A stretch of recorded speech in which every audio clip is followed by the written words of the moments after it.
I'm Chris Burns, and welcome to The Network, where we connect into a matrix of newsmakers to get to the heart of an issue. And watch out, they've got to answer in 25 seconds or less, or else. Let's take a look at that issue right now. The contrast is striking. A confident Turkey with strong growth, and a president leading a strong majority government. Meanwhile, Europe is deeply divided and its leaders weakened over how to pull out of a financial crisis. Some of those same European leaders oppose Turkish EU membership. Accession talks have been slow, with some chapters frozen, in part because of the eternal standoff over divided Cyprus. But there's also Europe's insistence that Turkey do more to improve its human rights record, among other reforms. Is the Turkish EU bid a hopeless case? What's in it for Europe and for Turkey to tie the knot? Could pipelines and regional influence make Turkey a key strategic EU member a decade or so from now, literally a bridge between East and West? Or would making a predominantly Muslim country one of the EU's biggest member states be just too much for some Europeans to accept? Now, wired into this edition of The Network is, here at the European Parliament in Brussels, MEP Heidi Hautala of Finland. She's a member of the Greens Party. She's a head of the subcommittee on human rights.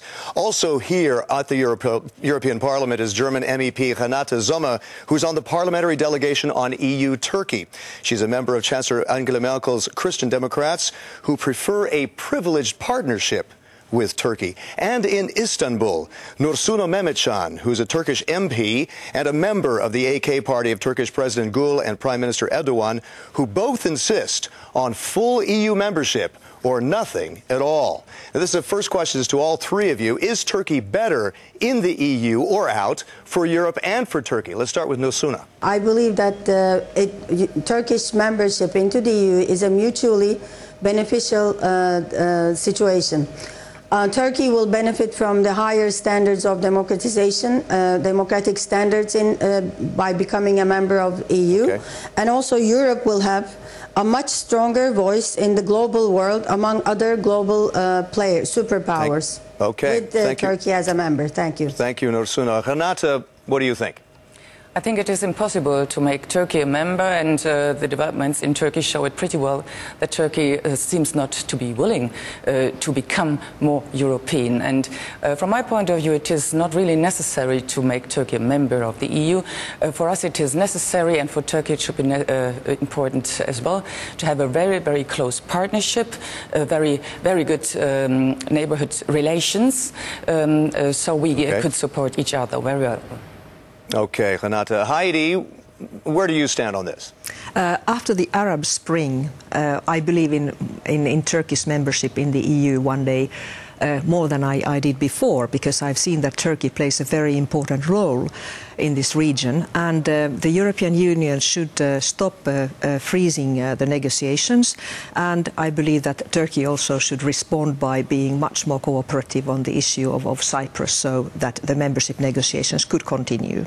Okay, well, that's exactly it. What's really freezing this is Cyprus. How are we going to solve this? This step-by-step approach doesn't seem to be working. Maybe it's a question of the full package. Resolve Cyprus and Turkish membership. What do you think? Over to you, Nursuna. First of all, the European Union made a huge mistake by accepting Cyprus into the EU with all the conflicts Cyprus has. Now Cyprus doesn't have the motivation to sit down and negotiate or talk with the Turkish side. So I think that's a big mistake, but we should, with all the mistakes that have been made, we should still continue on the dialogue, and I'm sure it's not a problem that's not going to be resolved. All right. Renate, this does look like an issue that's really going to stop this, or what do you think?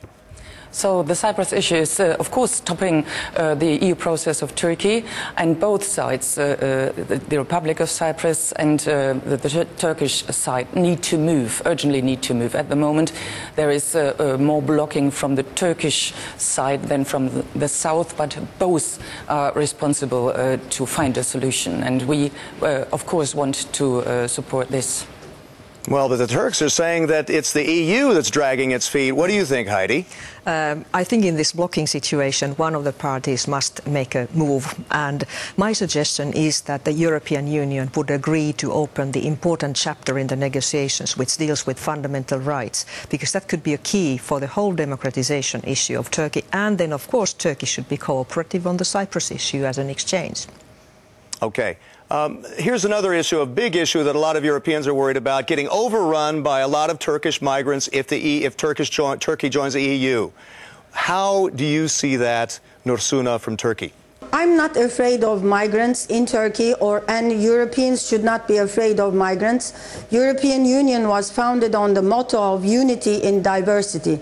And I think instead of talking about issues or problems about migrants, we should talk about, there should be more talks in Europe about diversity and how wonderful a diverse society is, how diverse Europe would be in Europe. All right, Renate, Angela Merkel said that this multiculturalism has not worked, has broken down, has failed. How do you persuade voters, or how are voters going to accept Turkey to join the EU with this worry about migrants? In Germany, the situation is that 70% of the citizens are against a membership of Turkey, and one of the reasons is, of course, that they are afraid to be that Turkey is the country where most of the migrants from out of Turkey will go when they have the full movement of workers. And our citizens just have the experiences from the Turkish immigrants living in the cities. So we have to take care of that. All right, Heidi, let's shift over to this question of reform and Turkey preparing itself for perhaps eventual EU membership. Do you see Mr. Erdogan and Mr. Gül as true reformers, or are these guys Islamists in suits who are going to ram through a new constitution if they get that supermajority in the elections coming up?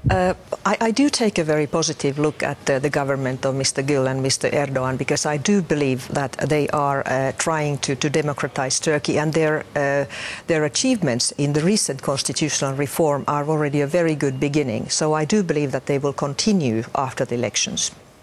Okay, but no sooner there is concern in your country by secularists who say that the leadership, if they get this supermajority in the coming elections, they're going to ram through that constitution and they're going to change things radically. What do you think?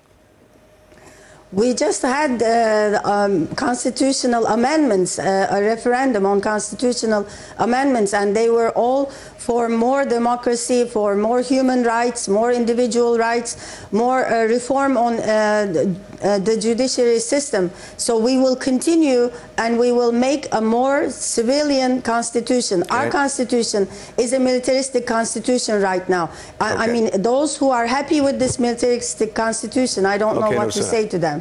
Yeah. Okay. Renate, let's look from the other end, though. What if everything shuts down? There's no way that Turkey's going to join. That's your wish. What if they abandon this drive toward reform, moving toward European standards? Isn't losing that carrot is going to arrest this move and this shift toward reform, don't you think?